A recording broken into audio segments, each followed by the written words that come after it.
Hey, it's Dyside here with Mondo Duplantis before the 50th Prefontaine Classic. This meet, a lot of the discussion about this meet has been, all about the history because it is the 50th anniversary. It's just talking about all the great moments, and with such stacked fields, people are saying this is going to be, one of the greatest one-day meets in history, like ever. And people are, debating, what's going to be the best moment, and you really have the opportunity, to put together one of the best moments. What would it mean to you to go out there, get a win, break a world record, as you've done so many times before, at a meet with this kind of stature? Yeah, it would mean a lot for sure. I've already done it before here, so I guess it would mean about like whatever similar feeling and similar thing that we did the last time in 2023 at the Diamond League final.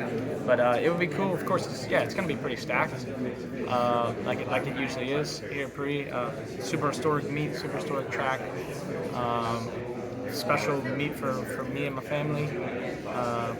Like I mentioned, my father won the Pre-Classic back in '92, so that's super cool, honestly. So try to pick up another win here, I guess, and try to jump as high as I can. If it could be a world record, that would be sick. But just push it. What does it mean to you to carry on your father's legacy? I guess it means a lot. I think you carry the last name on your back, on your bib, and I think that's very important. It means a lot because I really want to make my family proud. I want to make my father proud. I want to make everybody that's my loved one close to me proud, because they're the ones that support me and push me and inspire me to be the best version of myself. So legacy, whatever you want to call it, but I carry a lot of weight. Yeah, I know it's not the same Hayward that your dad competed at, but does it feel surreal at all that you maybe not running down the same runway as your dad, but competing on the same field as your father? Does that feel surreal to you at all?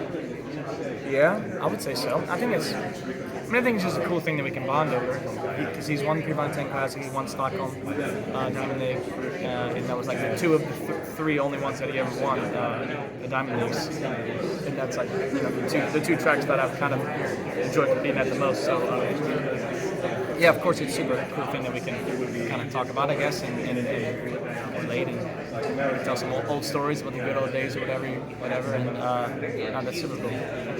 One of the things that really struck me about this press conference here is, you guys are just, like you, Sam, Airsuit, you guys are just magnetic personalities, to an extent that you really don't see, that I haven't seen with other events.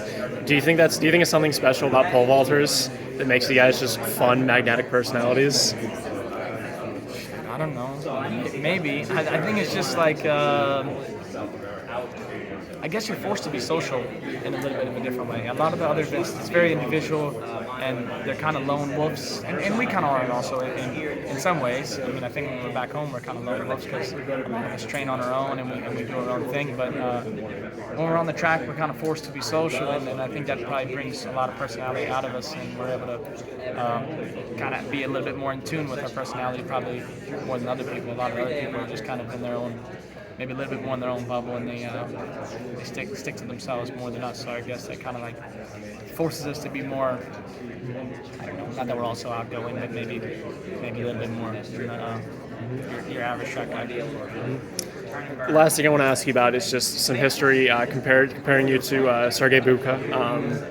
Obviously in Raw Marks you've destroyed him already, but he broke the world record, I believe, 17 times. Yeah. You're at 12 right now, and he carried it by a little over 30 centimeters. Yeah. Do you look at those marks as something you're trying to strive to in your career? Yeah, I guess. I really I don't think about it that much. I don't really care all that much. I want to. I would love, I guess, to do everything that he's done just better, and beat him in every type of category and statistic that there is possible. I guess that, but it's not something that I really think about and super fixated on or anything like that. But Yeah, I mean, I guess so. I guess so. I'm naturally like fairly competitive, and I want to be like the best in that kind of way. But I don't know. I don't really like. I feel like I'm on my way, and if I just continue to do what I'm doing now for the next few years, then I probably should be able to probably knock him out. You said you don't think about You it. can do it. Okay. All right. Thank you. Yeah.